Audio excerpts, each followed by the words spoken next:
You are listening to Salty Believer Unscripted, a conversation on Christian ministry and the Christian life.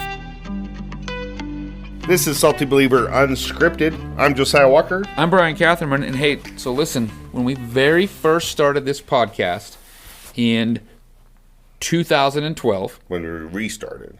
No, when it first started. Okay. 2012 or 2011, I think it was 2012 in January. It was. I sat down with Jared Jenkins, and he's been on this show a ton. We both sat down. Sure. We had both recently finished seminary, and we did a podcast on the value of going through seminary, what we learned, what we would do differently. Yeah. We just talked about it because we had just graduated, and at the time of the recording, you are 100 words away from graduating. Yeah. What does that mean, first of all? 100 words away from... What are we talking about? I've took online seminary, and so I've got one kind of discussion board post I need to reply to, and I'm just waiting for some other student who's working ahead who can post something so I can reply. And then it's done, baby. And then, Woo. I just wait for the paper. Okay, the school? What school? Gateway right. Seminary of the Southern Baptist Convention. That's such a long name. Formerly Golden Gate Baptist Theological Seminary. Yeah. Well done. And 3 years in the making. You've been working through this. So I should have gone back and listened or watched. I couldn't bring myself to go back to those days. Oh, I'm going to. No. I will be tuning in after this. First podcast. I wish Jared were here. That would have been cool. Yeah. Anyway, let's think about this here. So I'm going to ask you the questions we sort of talked about when we just were kicking this thing off. What was, do you think, the greatest value of going through seminary? I think learning to think critically, learning how to kind of research information quickly and gather information from different sources and kind of compile it together. Just learning how to think. And putting that together. So, what was your favorite class? That's hard because I don't know. Wait, you have some people we've had on the podcast as your professors, right? So I feel like I'm walking into a landmine here. Dr. Rendell's, if you're listening, it was your class, but Kuykendall, if it was... Did you have Longman? We had Longman on. I love them all same, yet differently. Was Jared Jenkins ever your professor? No. No, you didn't have Jenkins. I had Matt Amati, who may have been on the podcast. Did you have Lucas Counterman? Yes. All right. Who's been on the podcast. Yeah, man. My most recent class was Dr. So Rendell's. you loved all the classes. They were all phenomenal in their own unique way. None of those guys listen to this podcast. No, I really liked the theology class, the one I just recently took with Dr. Rendell's. He's a good dude, man. Because it just kind of brought it all together, and just shows you how to apply everything you've been learning. That was a two-parter, right? Yeah. Yep. 2 8-week courses. In systematic theology? Yeah. Was it that? Yeah, systematic theology. Yeah. I don't want to ask you what your least favorite class was after that whole thing about all the people who've been on the podcast. The entry and exit courses that are mandatory. Would you do it over again? Not the same classes, no. But I'd go back to seminary and continue and do some more. I'm just saying, like, if you went back in time, you could talk to yourself in a time machine. I would definitely do it. In fact, what would you tell yourself? Hey, you need to think about this, whatever. I mean, what would you say to yourself, 3 years ago when you were getting started? Buckle up. When I first started, I was working a vocational job 50 hours a week. And here, man. Helping at the church 20 hours a week, and I enrolled in seminary. And so I guess I'd say if I had to go back in time, I'd buy my wife flowers before I even enrolled, because she was very patient with me in that first quarter.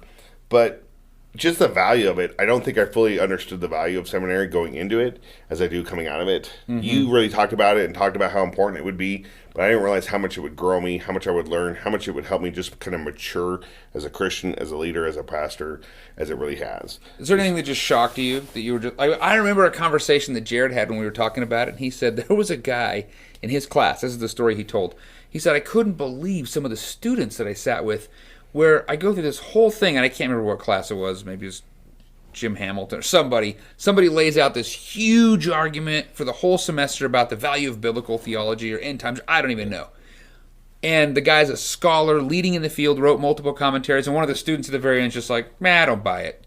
And Jared was talking about, I remember, it was a long time ago, but I remember him just saying, just the fact that it felt so humbling, and I felt so... It felt so blessed to be able to sit under these guys, but then he was shocked because you're sitting next to these arrogant guys who didn't see the value of what you were getting. Right.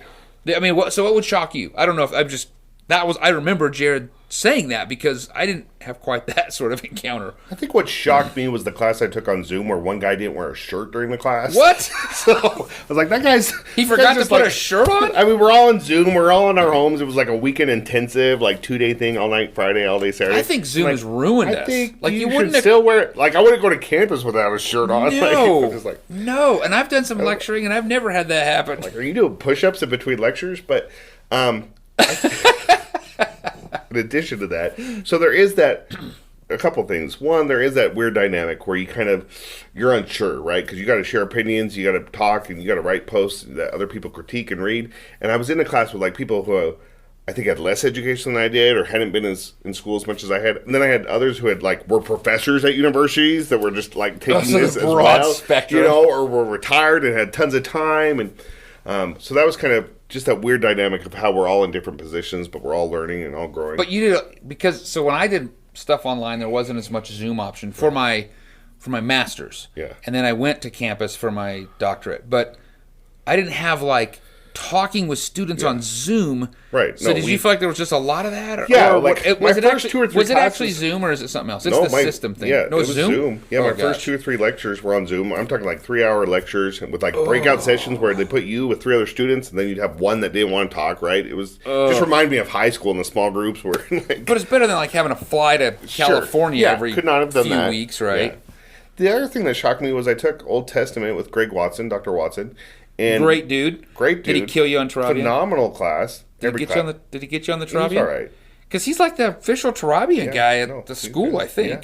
Yeah. Okay, anyway, go ahead. But what was surprising to me is I really thought it'd be kind of an overview of the Old Testament. We'd look at everything. And we did to a point, but we spent so much time on Genesis 1 and 2.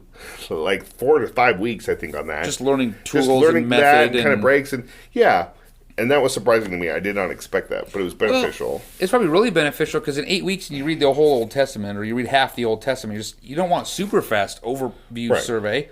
Yeah. So you're getting the tools. Yeah. Which is really good. Really, how do you think? And it's hard to tell. I know you're just graduating.